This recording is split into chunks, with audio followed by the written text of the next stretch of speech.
moi ce que je retiens, c'est que nous avons obtenu la 9e place au label des villes et villages où il fait bon vivre, 9e place sur 535 dans le département de la Gironde. Et ça, c'est bien.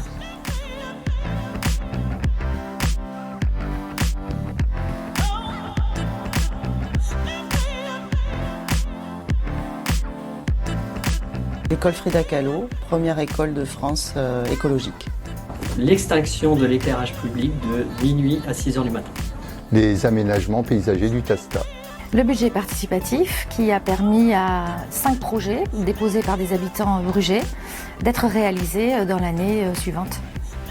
La ludomédiathèque Le Château.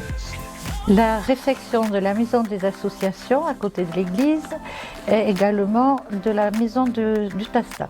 Le passage en LED de l'ensemble de l'éclairage public sur Bruges. L'accessibilité et la végétalisation du cimetière de Bruges.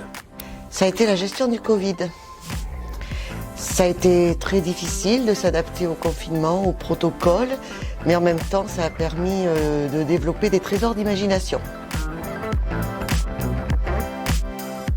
30%, c'est l'augmentation des effectifs de la police municipale pour la tranquillité des Brugais. 24 458 repas livrés chaque année. 3,1 km, c'est la piste de la voie verte qui relie Bruges au Bouscat, place Ravzy. 5000, c'est le nombre d'adhérents depuis 6 mois à la ludomédiathèque. Et près de 7000 spectateurs à l'espace culturel Crelon sur la saison 2022-2023. 32 tonnes, ce sont les déchets alimentaires recyclés dans les cantines scolaires. 8347, c'est le nombre d'arbres qui a été planté depuis le début de notre mandat. 5, c'est le nombre de groupes scolaires à Bruges. 68, c'est le pourcentage d'actions engagées ou achevées depuis le début du mandat.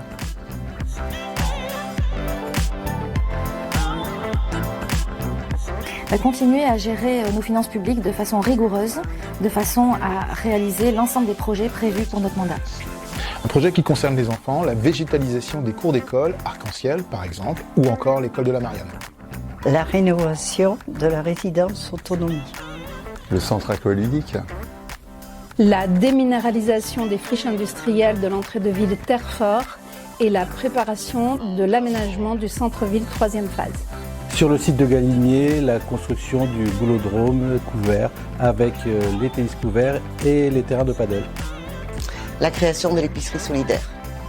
Le redécoupage électoral avec la création d'un 2e bureau de vote au Tasta. Eh bien, on va continuer dans la logique de ce que nous avons déjà fait depuis 3 ans pour atteindre tous nos objectifs et sans doute bien plus.